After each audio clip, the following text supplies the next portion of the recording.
আসসালামু আলাইকুম, welcome to Afrin creation. সকালে ঘুম থেকে উঠতে অনেক দেরি হয়ে গিয়েছে, তা খুব তাড়াহুড়া করে হাজব্যান্ডের জন্য নাস্তা বানিয়ে নিলাম। এটা হচ্ছে আলু পরোটা। গত দিনের হচ্ছে আলু বেঁচে গিয়েছিল, মানে আলু ভর্তা বেঁচে গিয়েছিল, ফ্রিজে ছিল, তো সেটা দিয়ে আলু পরোটা করা হয়েছে। আর হচ্ছে ওর জন্য ডিম ভেজে দিলাম। আর এই যে আমার ডিম ভাজার অবস্থা, আম্মু তো খুবই খেপে যায় আমার উপরে, ডিম ভাজা নিয়ে রাগারাগি করে। আমি কখনো সম্পূর্ণভাবে ডিমটা উল্টোতে পারি না, ওটা ভেঙে যাবেই তো যাবে। এই যে আবার ভেঙে চুরমার হয়ে গেল। তো আমার হাজব্যান্ডও ওর অভ্যাস হয়ে গেছে আসলে খেয়ে খেয়ে এরকম ভাঙা ভাঙা ডিম। তো ওর জন্য ডিমটা ভেজে নিলাম পেঁয়াজ মরিচ দিয়ে, ওকে নাস্তাটা দিয়ে দিলাম। আর এখানে হচ্ছে চা করে নিলাম, যেহেতু ও সকালে ঘুম থেকে উঠে নাস্তা করে একটু চাটা খেলে ও ফ্রেশ লাগে আর কি। তো নাস্তা করতে না করতে একটা কুরিয়ারের লোক এসছে, ওর হচ্ছে মেডেলে আসছে। তো উনি হচ্ছে যত সম্ভব পোস্ট অফিস থেকে আসছে, যার জন্য ওর সই লাগবে। তো আমি আমার হাজব্যান্ডকে ডাকলাম, ওকে ছাড়া এটা কাউকে দিবে না। এটা হচ্ছে ওর গোল্ড এবং সিলভার মেডেল যেগুলো আসে, এর আগে আপনাদের সাথে শেয়ার করেছিলাম, ওই টাইপসেরই মেডেল। ও যেহেতু দেশের বাইরে কিছু কোর্স করছে এবং সেখানে যখন ওর ছবিগুলো, যেহেতু ও ফটোগ্রাফিতে খুব বেশি ইন্টারেস্টেড, এবং সেখানে ছবিগুলো যখন সিলেক্ট হয়ে যায় এবং সেখান থেকে ও পুরস্কারও পায়, তো আসতে একটু দেরি হয়। তো এই তো ও হচ্ছে সই করে মেডেলটা নিচ্ছে। আমি আলহামদুলিল্লাহ এর পরের ব্লগে মেডেলগুলো দেখাবো, আজকে দেখানোর সময় পেলাম না। তো ও হচ্ছে খুব তাড়াহুড়ার মধ্যেই ছিল, আর হচ্ছে ও বাসায় ছিল, না হলে এটা দিত না আমাদেরকে। আসলে ওর এটা আবার ব্যাক চলে যেত, পরে আবার নিয়ে আসতো, কারণ ওর সই ছাড়া এটা মানে দিতে চায় না ওরা। এর আগে অবশ্য আমি নিয়েছি।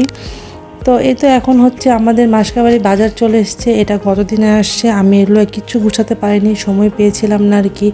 তো এখন হচ্ছে তাড়াহুড়া করে সব কিছু গুছিয়ে নিলাম, যেহেতু সকালের টাইম অন্য কাজ থাকে। তো আমি হচ্ছে এগুলো আগে গুছিয়ে নিলাম, কারণ এগুলো না গুছালে আমার দুই পিচ্চি, ওনারা মানে কি বলবো, ওনারা মানে দুইজনই মানে সবাইকে অতিষ্ঠ করে দেয়, এগুলো নিয়ে যাচ্ছে আর বাইরে ফেলছে।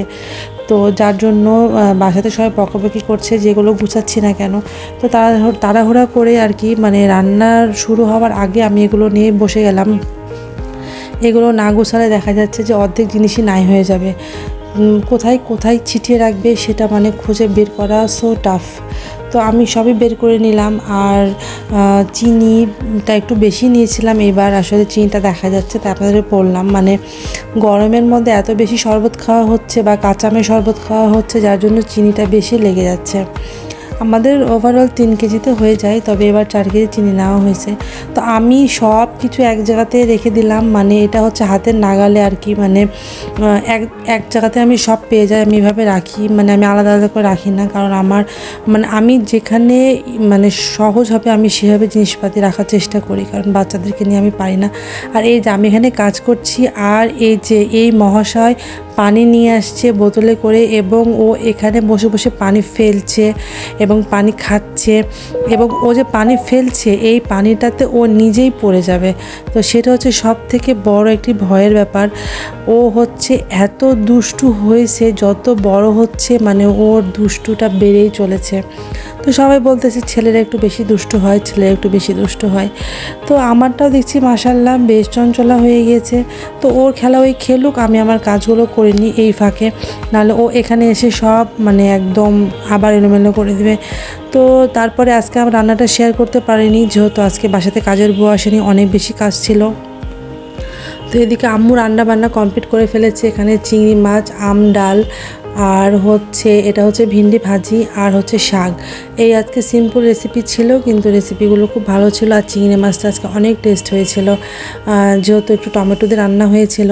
তো আজকের ভিডিওটা বেশি বড় করছি না, সবাই ভালো থাকবেন, সুস্থ থাকবেন, আমাদের জন্য দোয়া করবেন। আল্লাহ হাফেজ।